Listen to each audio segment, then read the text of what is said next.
Does really genetics play a role in speech therapy also, sir? Yeah, genetics produces conditions basically like Down syndrome and other neurological condition can be genetics, but environment plays a very vital role because if the environmental is missing, they get develop what is known as a garden variety of mental retardation because there is no stimulation. So nowadays, with both husband and wife working, child being left alone, they develop these delayed speech and language patterns. A significant amount of people learn this. People who are exposed to multiple languages at the very younger age, they also have this problem of getting mastery in one language basically.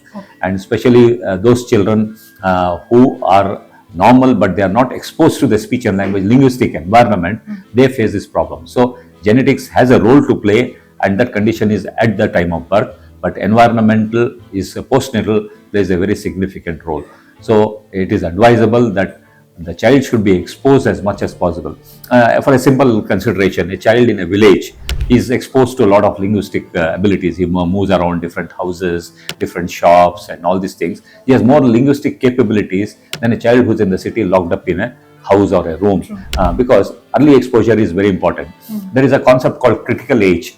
So the brain has a maximum development till the age of 3. That is about 40% to 45% of the brain is developed, where language is related to the brain development. From 3 to 7 years, 60 to 65% of the brain is developed.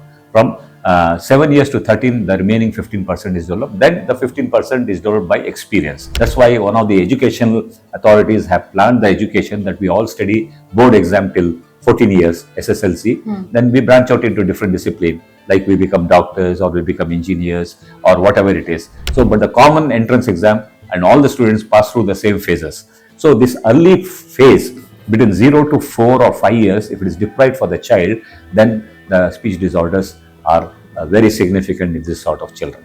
Why children don't speak? Children don't speak. One is because of the genetic issues.